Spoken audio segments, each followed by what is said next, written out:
என் உயிரிலும் மேலான ஆத்ம பந்துகளுக்கு ஆசீர்வாதம் பெருமானை பிரார்த்தித்து, கடவுள் இருக்கிறாரா என்ற சர்ச்சை ஏற்பட்டது. ஒருத்தர் முடி திருத்துற கடையில் போய் முடி வெட்டிண்டு அழகு எல்லாம் பண்ணிட்டு அவர்கிட்ட பேச்சு கொடுக்கச்சு அந்த முடி திருத்துறவர் கடவுள் இல்லை அப்படின்றார். கேள்வியும் கேட்டு பதிலும் ஒன்றே சொல்லிவிட்டு, அப்படி கடவுள் இருந்தாருன்னா ஏன் நொண்டி மூலம் கண்ணு தெரியாதவன் வறுமையில் வாடுகிறவன் இது மாதிரிலாம் ஏன் இவ்வளோ பேர் தெருவில் சுற்ற போகிறாங்க? ஆனால் எனக்கு கடவுள் நம்பிக்கை இல்லை அப்படின்னாங்க. அந்த முடி வெட்டிக்கு வந்தவன் இவங்களோட விவாதம் பண்ணுற பிரயோஜனம் இல்லை, கம்மன் இருக்கலான்ட்டு அவனுடைய வேலை முடிஞ்சவொடனே அவர் அங்கேருந்து கிளம்பி வெளில போனாராம். வெளில போச்சு ரோட்டில் ஒரு பெரிய தாடி மீசை கீசை வச்சுன்னு அப்படியே அவ்வளோ அசிங்கமாக ஒருத்தன் போயிருந்தானான். உடனே இந்த முடி வெட்டு போன திருப்பி ஓடி வந்து கடைக்காரன்ட்ட, இந்த முடியை வெட்டுறதுக்கு ஆளே இல்லை பாரு இந்த ஊரில் ஒருத்தவங்க கூட,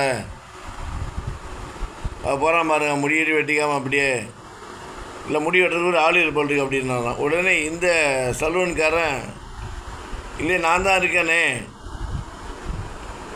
அழகு பண்ணி நல்லா பண்ணுறது, உங்களுக்கு பண்ணி விட்டுமா அது மாதிரி செய்வேன், நான் இருக்கே அப்படி இல்லையா நீங்கள் சொல்லலாம் அப்படின்னாராம்.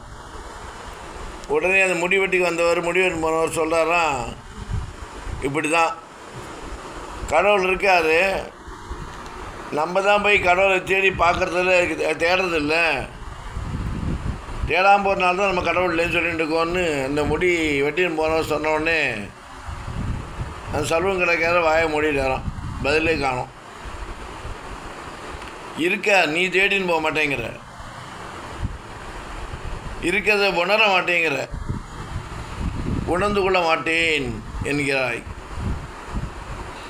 இல்லை என்ன தெரியும், சின்ன கருத்தாக இருந்தாலும் அதில் பெரிய அர்த்தத்தை வச்சு ஒரு கதையை எளிமையாக எல்லாரும் புரிந்து கொள்ளக்கூடிய அளவிற்கு புரிய வைத்தான் அந்த முடி திருத்துக்கு வந்தவர்.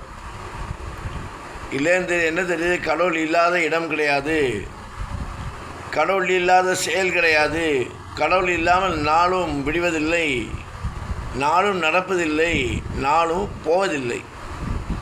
இதை உணர்த்துவதற்காக ஒரு சிறிய எளிய கதையின் மூலம் கடவுள் இருக்கிறார் என்பதை புரிய வைத்து, அதன் மூலம் நாம் கடவுளை தினமும் வணங்க வேண்டும், அவன் பாதத்தை பற்றி கொள்ள வேண்டும், நம்முடைய கர்மவினை தீர்க்க வேண்டும், தீர்ந்து விட வேண்டும் என்று நான் நமஸ்கரித்து பிரார்த்தனை செய்ய வேண்டும் என்று கூறிக்கொண்டு, எல்லாம் வந்து அலமேல் மங்கா சமேத ஸ்ரீ சீனிவாச மலையப்ப சுவாமியை பிரார்த்தித்து, ராமானுஜரின் திவ்ய திருவடிகளை சரணம்.